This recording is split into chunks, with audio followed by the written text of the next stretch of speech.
আসসালামু আলাইকুম এভরিওয়ান, আপনাদের সবাইকে আমন্ত্রণ জানাচ্ছি আমার নতুন ভিডিওতে। আশা করি সবাই অনেক ভালো আছেন।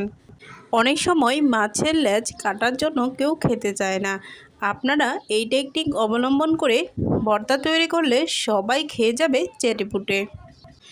মাছের লেজ ভর্তা করার জন্য আমি নিয়েছি পেঁয়াজ, রসুন, শুকনো মরিচ এবং আদা। এবার আমি মাছের লেজটা এরকম দাগ দাগ করে নিচ্ছি, যেন মশলা লবণ ভিতরে ঢুকে। দুই পাশেই আমি ভালোভাবে এভাবে কেটে নিয়েছি। এখন আমি দিয়ে দিয়েছি পরিমাণ মতো লবণ এবং হলুদ। এবার দিয়েছি লাল মরিচের গুঁড়ো। এবার আমি মাছটা ভালো করে মেখে নিব। দুই পাশেই খুব ভালোভাবে মেখে নিচ্ছি এবং ভিতরে মশলাটা ভালোভাবে ঢুকিয়ে নিচ্ছি। এবার আমি এই লেজবোর্ডটা কিছুক্ষণের জন্য রেখে দিব।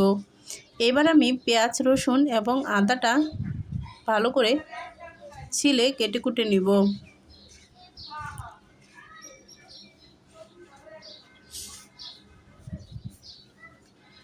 প্রথমে আমি এগুলো ভালোভাবে ছিলে ধুয়ে নিব।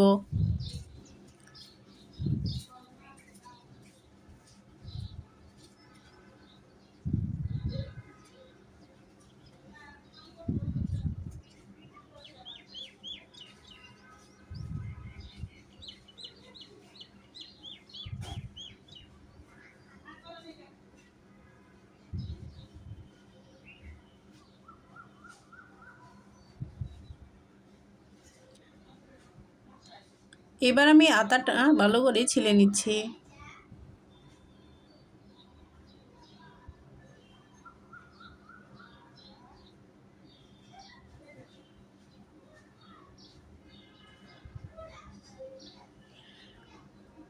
এইবার আমি সবগুলো ভালোভাবে কেটে নিয়েছি। এই পর্যায়ে আমি মাছের লেজটা তেলে ভেজে নিব। আমি অল্প আঁচে খুব সুন্দর করে ভাজবো, যেন মাছটা মুচমুচে করে সুন্দর করে ফ্রাই হয়। এবার আমি মাছ ভাজার তেলে দিয়ে দিব শুকনো মরিচ। আপনারা চাইলে কাঁচা মরিচও দিতে পারেন। শুকনো মরিচগুলো আমি লাল লাল করে ভেজে নিব। আমার ভাজা হয়ে গিয়েছে। এবার আমি দিয়ে দিব রসুনের কুচি করে রাখা রসুনগুলো।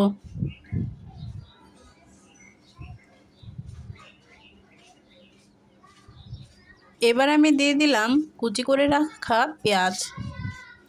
এবার এইগুলো আমি একটু ভেজে নিব।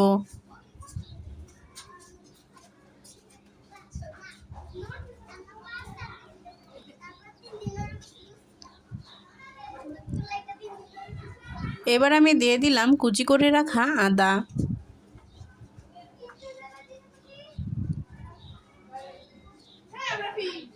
এবার আমি সবগুলো একসাথে মিশিয়ে কিছুক্ষণ ভাজবো।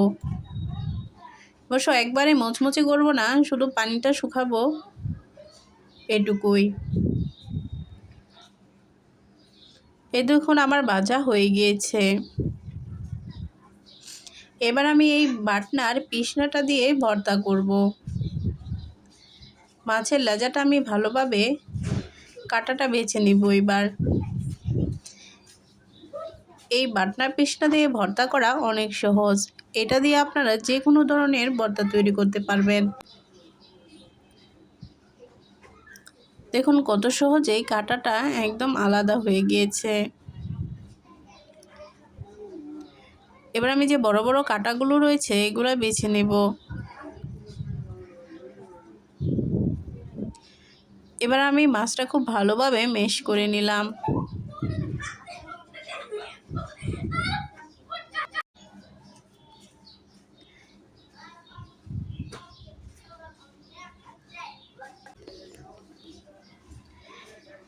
এবার মাছটা আমার পিষা শেষ হয়ে গেছে। এবার আমি এটাতে দিয়ে দিব শুকনো মরিচগুলো।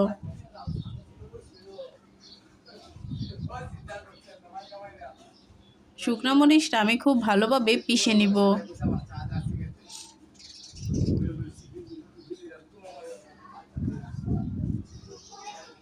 দিয়ে দিলাম পরিমাণ মতো লবণ। এবার আমার মরিচটা একবারে গুঁড়ো করে নিব। মরিচটা গুঁড়ো করা শেষ হয়ে গিয়েছে। এবার এটাতে দিয়ে দিব পেঁয়াজ এবং রসুন ও আদার যে ভেজে রেখেছিলাম ওইটা।